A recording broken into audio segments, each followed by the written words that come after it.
Welcome back to T News. ఇక రేవంత్ సర్కార్ నిర్లక్ష్యం హైదరాబాదీల ప్రాణాల మీదకు తెచ్చింది. హైడ్రా జీహెచ్ఎంసీ మధ్య సమన్వయ లోపం వల్లే ఇబ్బంది పడుతున్నామని ప్రజలు మండిపడుతున్నారు. సో హైడ్రా ఏర్పడినప్పటి నుండి హైదరాబాద్ లో అకస్మాత్తుగా వరదలు వస్తున్నాయని కూడా జనం ఆవేదన వ్యక్తం చేస్తున్నారు. భారీ వర్షాలు పడుతున్నా మొద్దు నిద్ర వీడకపోవడంపై రేవంత్ సర్కార్ పై నగరవాసులు ఆగ్రహం వ్యక్తం చేస్తున్నారు. ఇటు ముందు జాగ్రత్త చర్యలు తీసుకోవడంలో ఘోరంగా విఫలమైందని ఫైర్ అయ్యారు. జంట జలాశయాల నుండి అకస్మాత్తుగా నీటి విడుదలతో మూసికి వరద పోటెత్తింది. భాగ్యనగరాన్ని మూసి ముంచెత్తుస్తుంటే ప్రభుత్వం ఏం చేస్తోందని లోతట్టు ప్రాంత ప్రజలు నిప్పులు చెరిగారు. లోతట్టు ప్రాంత ప్రజలను తరలించడంలోనూ రేవంత్ ప్రభుత్వం విఫలమైంది. జనం గోడు పట్టని రేవంత్ కు తగిన బుద్ధి చెప్తామన్నారు.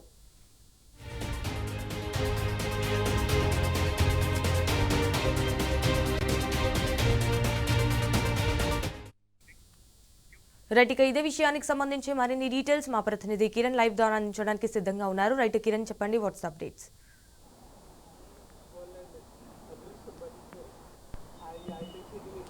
మహానగరం కాస్త మహానరకంగా మారిపోయింది. ఇటు రెండు జంట జలాశయాలకు భారీగా వరద నీరు వచ్చి చేరడంతో మూసీకి వరద పోటెత్తుతుంది. పూర్తి స్థాయిలో ఎక్కడికక్కడ దాదాపు 20,000 క్యూసెక్ల నీరు ఇటు అవుట్లో కొనసాగుతున్నటువంటి నేపథ్యంలో మూసీ వరద ఏ విధంగా వస్తుందనే మాత్రం మనం ఒకసారి అర్థం చేసుకోవచ్చు. పూర్తిగా ఇటు నీట మునిగినటువంటి వాహనాలన్నీ కూడా, ఇటు షాపులన్నీ కూడా నీట మునిగిపోయాయి. దాదాపు ఇక్కడ ఉన్నటువంటి కింద ఉన్నటువంటి వాహనాలన్నీ కూడా, ఏదైతే గ్యారేజ్కు సంబంధించినటువంటి అమ్మేటువంటి వాహనాలు ఏవైతే ఉన్నాయో అవి కూడా పూర్తిగా నీట మునిగినటువంటి దృశ్యాలు మనకు కనిపిస్తున్నాయి. పార్కింగ్ వైపు ఏర్పాటు చేసినటువంటి బస్సులు కూడా నీట మునిగిపోయాయి. కనీసం అవి తీయలేనటువంటి సిచ్యువేషన్ మనకు కనిపిస్తుంది. హైడ్రా జీహెచ్ఎంసీ వైఫల్యంతో పూర్తిగా హైదరాబాద్లో బాధలు మరింత పెరిగాయి. దాదాపు 3 రోజుల నుంచి భారీ వర్షాలు కురుస్తున్నప్పటికీ కూడా రాష్ట్ర ప్రభుత్వం, సీఎం రేవంత్ రెడ్డి అధికారులతో ఏమాత్రం కూడా కనీసం సమీక్షలు నిర్వహించట్లేదు. హైదరాబాద్కు ఈ పరిస్థితి వస్తుందని వాతావరణ శాఖ హెచ్చరించినప్పటికీ కూడా కనీసం ముందస్తు జాగ్రత్తలు కూడా తీసుకోలేదు. అటు ఇండ్లలోకి నీళ్లు చేరటంతో రాత్రులు కాలం బిక్కుబిక్కు అంటూ కూడా గడిపినటువంటి పరిస్థితి ఉంది. బియ్యం తడిసిపోయాయి, ఇంట్లో సామాగ్రి తడిసిపోయాయి, కనీసం దుప్పట్లు కూడా తడిసిపోవడంతో వాళ్ళంతా ఇబ్బందులు పడుతున్నటువంటి పరిస్థితి. మరోవైపు ఇటు ఇళ్లలోకి నీళ్లు చేరటంతో వాళ్ళంతా కూడా ఇటు వాళ్ళ షాపుకు సంబంధించినటువంటి షాప్ నిర్వాహకులు కూడా వాళ్ళంతా ఇక్కడ ఉన్నటువంటి పరిస్థితిని చూసేటువంటి ప్రయత్నం చేస్తున్నారు. మొన్న బీహార్కు వెళ్ళారు, నిన్న పాట్నాకు వెళ్ళారు, అంతకుముందు బెంగళూరు, నిన్న కేరళతో పాటు తమిళనాడు, ఇలా రాష్ట్రాల పర్యటన చేస్తున్నారు తప్ప రాష్ట్రంలో పర్యటన మాత్రం సీఎం రేవంత్ రెడ్డి చేయకపోవడంతో ఈ పరిస్థితి దాపరించింది. పూర్తిగా మూసీ ప్రక్షాళన అంటూ గతంలో గొప్పలు చెప్పుకొని పూర్తిగా ఇప్పటికే మూసీ నదిని గాలికి వదిలేసినటువంటి సిచ్యువేషన్ అయితే కనిపిస్తుంది. గతంలో ఎప్పుడూ లేనంత విధంగా ఈసారి వరదలు మూసీ నదికి పోటెత్తడంతో ఇటు వచ్చిపోయేటువంటి రహదారి కూడా పూర్తిగా నీట మునిగిపోయింది. కనీసం ముందస్తు జాగ్రత్తలు కూడా తీసుకోలేదు, పునరావాస కేంద్రాలు కల్పించలేదు, రక్షణ చర్యలు కూడా చేపట్టలేదు. హైడ్రా పెట్టి దాదాపు 2 సంవత్సరాలు గడుస్తున్నప్పటికీ కూడా కేవలం బతుకమ్మ కుంట పేరు మీద కోట్ల రూపాయలు దండుకొని అక్కడ ఉన్నటువంటి లేని కుంటను పూర్తిగా బతుకమ్మ కుంటను బతికించామని గొప్పలు చెప్పుకున్నటువంటి కాంగ్రెస్ ప్రభుత్వం ఉన్నటువంటి కనీసం హైదరాబాద్లో అనేక ప్రాంతాల్లో కూడా ఇదే పరిస్థితి ఉంది. అటు నాలాలు క్లీన్ చేయకపోవడం, దాదాపు 2 సంవత్సరాల నుంచి సిల్టింగ్ పనులు కూడా చేపట్టకపోవడంతో మ్యాన్ హోల్ అన్నీ కూడా పొంగుతూ ఉన్నాయి, నాలాలు పొంగుతూ ఉన్నాయి. వరదలో ఏదైతే మూసీ నదికి సంబంధించిన ముందస్తు చర్యలు కూడా చేపట్టలేదు. గత 10 ఏళ్లలో ఇంత పెద్ద మొత్తంలో వరద ఎప్పుడు రాలేదు, వచ్చాయి కానీ ఇంత పెద్ద మొత్తంలో ఎప్పుడు రాలేదు. కానీ పూర్తిగా ఈ పక్కనే బస్సు పక్కనే ఉన్నటువంటి సైడ్ వాల్ ఏదైతే ఉందో దానికి లోపల వైపు మాత్రమే వచ్చాయి. కింద అక్రమంగా నిర్మించుకున్నటువంటి వాళ్ళ కొన్ని షాపులు మునిగిపోయాయి తప్ప ఇంత పరిస్థితి ఎప్పుడు రాలేదు. అక్కడ ఒకవైపు అమ్మవారి ఆలయం కూడా నీట మునిగినటువంటి సిచ్యువేషన్ అయితే ఉంది. ప్రస్తుతం మనం పైకి ఎక్కడానికి చాలా ఇబ్బంది పడ్డాము. ఇక్కడికి రావడానికి కూడా చాలా తీవ్రంగా ప్రయత్నించిన తర్వాత ఒక లొకేషన్ పైకి వచ్చి మూసి లోపల ఉన్నటువంటి సిచ్యువేషన్ను మనం చెప్పేటువంటి ప్రయత్నం చేసి దాదాపు 3 బస్సులు మునిగిపోయి ఇక్కడ సేల్కు ఉన్నటువంటి కార్లు కూడా నీట మునిగినటువంటి సిచ్యువేషన్. ఇక్కడ షాపులోకి నీళ్లు చేరటంతో అవన్నీ కూడా మూసి వాళ్ళు ఇండ్లలోనే ఉండిపోయినటువంటి సిచ్యువేషన్ అయితే మనకు కనిపిస్తుంది. మరోవైపు కొత్తగా నిర్మించేటువంటి ఆ బ్రిడ్జి పనులు కూడా ఇప్పటికీ పూర్తిగా 2 సంవత్సరాలు గడుస్తున్నా ఆ పని ఎక్కడ వేసిన గొంగడి అక్కడైనా చందంగా మారిపోయింది. ఇంత వరద వస్తున్నప్పటికీ కూడా అక్కడ ఉన్నటువంటి సెంట్రింగ్, ఇనుప సెంట్రింగ్ ఏదైతే ఉందో అవన్నీ కూడా కొట్టుకుపోయినటువంటి దృశ్యాలు మనకు అక్కడ కనిపించాయి. అక్కడ ఉన్నటువంటి వాళ్ళంతా కూడా పూర్తిగా అక్కడ ఉన్నటువంటి పరిస్థితిని చూస్తున్నటువంటి పరిస్థితి మనకు ఆ వీడియో జర్నలిస్ట్ చందు కూడా చూపిస్తున్నటువంటి దృశ్యాలు మనకు అక్కడ కనిపిస్తూ ఉన్నాయి. ఇక కింద లో లెవెల్ వంతెన ఏదైతే ఉందో రక్షణగా ఏర్పాటు చేసినటువంటి ఫెన్సింగ్ కావచ్చు, కింద ఏర్పాటు చేసినటువంటి తాత్కాలిక జాగ్రత్తలు అవన్నీ కూడా కొట్టుకుపోయాయి. పూర్తిగా వంతెనంతా కూడా మునిగిపోయింది. గతంలో వంతెనైనా కనీసం కనిపించేది, ఇప్పుడు ఆ వంతెన కూడా కనిపించట్లేదు. రాకపోకలన్నీ కూడా నిలిచిపోయాయి. మలక్పేట నుంచి రావాలంటే చుట్టూ తిప్పుకొని చాదర్ఘాట్ మీద నుంచి రావాలంటే దాదాపు 1.5-2 గంటల సమయం పడుతుంది. ఇంకా హైదరాబాద్కు మరో 24 గంటల పాటు వర్షం కొనసాగుతుందని అధికారులు చెప్పారు. కనీసం ముందస్తు చర్యలు కూడా చేపట్టలేదు. ఇన్ఛార్జ్ మంత్రులు ఉన్నా లేనట్టే సీఎం రేవంత్ రెడ్డి ఉన్నప్పటికీ కూడా కనీసం హైదరాబాద్ పైన మున్సిపల్ శాఖ మంత్రిగా కూడా తానే ఉన్నారు.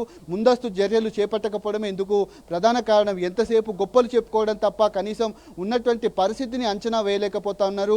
ఏదైతే ఇంత పెద్ద మొత్తంలో 2 జంట జలాశయాలకు ఇంత పెద్ద వార్త వస్తుందని కూడా ఊహించకపోవడమే ఇందుకు ప్రధాన కారణంగా చెప్తా ఉన్నారు. గతంలో ఎన్నడూ లేనంత విధంగా దాదాపు 20 నుంచి 22 వేల క్యూసెక్ల నీటిని కిందికి దిగువకు వదులుతా ఉన్నారు. 2 జంట జలాశయాలు కూడా నిండుకుండని తలపిస్తున్నాయి. జంట జలాశయాలు నిండటం గొప్ప విషయమే, కానీ ఈ వరదను అంచనా వేయటంలో రాష్ట్ర ప్రభుత్వం పూర్తిగా విఫలమైపోయింది. ఎక్కడికక్కడ నీళ్లు పూర్తిగా వరదంతా కూడా మూసిని పోటెత్తినటువంటి నేపథ్యంలో టోలీ చౌకీతో పాటు రాజేంద్ర నగరు, నార్సింగి, అంతేకాకుండా లంగర్ హౌస్తో పాటు ఇటు చాదర్ఘాటు, మలక్పేటు, అంతేకాకుండా మూసరంబాగ్తో పాటు గోల్నాక ఈ ప్రాంతాల్లో, దిల్సుఖ్ నగర్లో కూడా ప్రాంతాల్లో పూర్తిగా కొంత దయనీయమైనటువంటి పరిస్థితులు ఉంటాయి.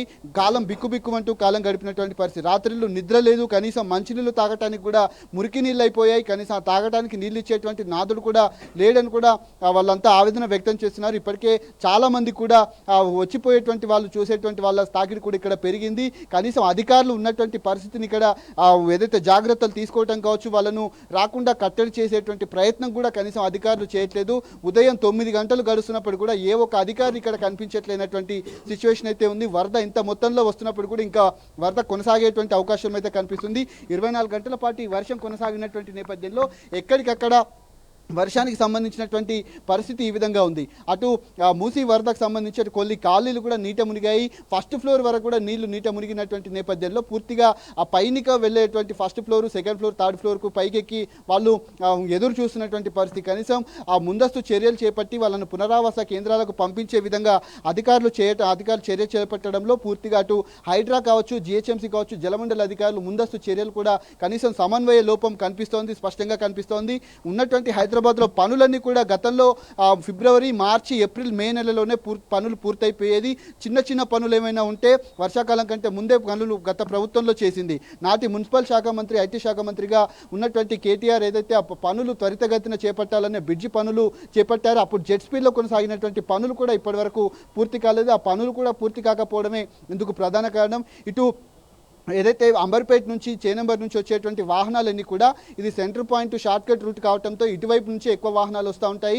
సిటీ లోపటి నుంచి వచ్చేటువంటి వాహనాలన్నీ కూడా చాదర్ఘాట్ నుంచి ఇటు మలక్పేటకు వస్తూ ఉంటాయి. కానీ 2 బ్రిడ్జిలు కూడా పూర్తిగా నీట మునగటంతో నగరం అంతా కూడా నరకప్రాయంగా మారిపోయింది. వాహనదారులకు కష్టాలు మరింత పెరిగిపోయాయి. అటు నాలాల పనులు కూడా పూర్తిగా చేపట్టకపోవడం, సిల్టింగ్ పనులు చేపట్టకపోవడం, అందులో పూడికతీత పనులు కూడా చేపట్టకపోవడంతో ఇళ్లలోకి నీరు చేయడంతో రక్షణ గోడలు కూడా కొట్టుకుపోయి ఇళ్లలోకి నీరు వచ్చి అటు మూసీకి సంబంధించి వరద భారీగా వస్తుండడంతో 2 జంట జలాశయాలకు సంబంధించి అటు ఔటర్ రింగ్ రోడ్ వద్ద నార్సింగి వద్ద కూడా 3 యువకులు గల్లంతైనట్టుగా తెలుస్తుంది. వారి ఆచూకీ ఇప్పటివరకు కూడా తెలియదు. మొన్న దాదాపు వారం రోజుల కింద జరిగినటువంటి ఘటన కూడా ముషీరాబాద్తో పాటు రామ్నగర్లో కూడా 3 యువకులు నాలాలతో పాటు ఇటు మ్యాన్ హోల్లో కూడా కొట్టుకుపోయినటువంటి పరిస్థితి మనకు కనిపించింది. వాళ్ళ శవాలు కూడా ఇప్పటివరకు దొరకలేదు. కనీసం అధికారులు కూడా వాళ్ళకు సంబంధించి ముందస్తు చర్యలు కూడా చేపట్టలేదు. ఆ పూర్తిగా బ్రిడ్జికి సంబంధించినటువంటి అంశంలో చాలా ఎత్తులో ఉన్నటువంటి బ్రిడ్జే సగం మునిగిపోయి పైనుంచి మునిగిపోయినటువంటి పరిస్థితి కనిపించింది. మరోవైపు తన షాపు లోపల పరిస్థితి ఏ విధంగా ఉన్నది ఆ షాపు యజమాని కూడా ఓపెన్ చేసి చూస్తున్నారు. ఆ షాపు లోపల కూడా నీళ్ళన్నీ పోయినటువంటి పరిస్థితి మనకు కనిపిస్తూ ఉంది. ఆ షాపు యజమాని కూడా లోపలికి వెళ్తున్నటువంటి దృశ్యాలు మనకి ఇక్కడ కనిపిస్తూ ఉన్నాయి. ఆ నీళ్ళన్నీ కూడా వచ్చినటువంటి వరదంతా కూడా షట్టర్ కింద నుంచి లోపలికి వెళ్ళినటువంటి సిచ్యువేషన్ అయితే ఉంది. సామాగ్రి అంతా కూడా లోపల తడిచిపోయింది. ఆ ఉన్నటువంటి వాళ్ళంతా కూడా పక్కనే వేసుకున్నటువంటి ఆ బస్తాలతో గోడ పైకి ఎక్కి లోపలికి దిగుతా ఉన్నారు. ఇటువైపు వాహనాలు మునిగిపోయి, అటువైపు బస్సులు మునిగిపోయి, ఇటు షాపులు మునిగిపోయినటువంటి పరిస్థితి. ఇటు నుంచి రావడానికి కూడా దారి లేకపోవడంతో వాళ్ళు ఆల్టర్నేట్ రూట్ చూసుకొని ఇంకా నీళ్ళని కూడా లోపలికి వెళ్తా ఉన్నాయి. లోపల పరిస్థితి ఏ విధంగా ఉన్నది కూడా షాప్ యజమాని లోపలికి వెళ్ళి చూసేటువంటి ప్రయత్నం అయితే చేస్తున్నారు. దాదాపు కోట్ల ఆస్తి ఇక్కడ ఏదైతే అమ్ముకునేటువంటి వాహనాలు ఏవైతే ఉన్నాయో సెకండ్ సేల్ కింద ఉన్నటువంటి వాహనాలు కూడా కార్లు కూడా పూర్తిగా నీళ్ళలో మునిగిపోయాయి. గతంలో 5 సంవత్సరాల కింద కొంత పరిస్థితి తగ్గుముఖం ఉన్నప్పుడు కూడా పెద్దగా నష్టం జరగలేదు. కానీ ఈసారి నాకు భారీగా నష్టం జరిగిందంటూ కూడా ఇక్కడ ఉన్నటువంటి షాపు యజమాని మనతో కింద మాట్లాడడం జరిగింది. తన షాపు పనులు కింద చూసుకునేటువంటి ప్రయత్నం తాను చేశాడు. కానీ మనతో మాట్లాడడానికి కూడా ఇష్టపడినటువంటి సిచ్యువేషన్ ఉంది. ఇక అధికారుల వైఫల్యం అంతా కూడా స్పష్టంగా కనిపిస్తుంది. ఇది ఇక్కడ ఉన్నటువంటి ప్రస్తుతం అయితే పరిస్థితులు కొనసాగుతూ ఉన్నాయి. వరద మరింత పెరిగేటువంటి అవకాశం ఉన్నటువంటి నేపథ్యంలో అసలు 24 గంటల పాటు హైదరాబాద్ వాసులు తమ ప్రాణాలు గుప్పిట్లో పెట్టుకొని బతకాల్సినటువంటి సిచ్యువేషన్ అయితే కనిపిస్తుంది. ఇప్పటికైనా రేవంత్ రెడ్డి ప్రభుత్వం తమ మొద్దు నిద్ర వీడి ఉన్నటువంటి ముందస్తు చర్యలు, సహాయక చర్యలు చేపడితే తప్ప హైదరాబాద్ ఈ గండం నుంచి బయటపడేటువంటి పరిస్థితి అయితే కనిపించట్లేదు Sanjana. All right Kiran, thank you for the live updates.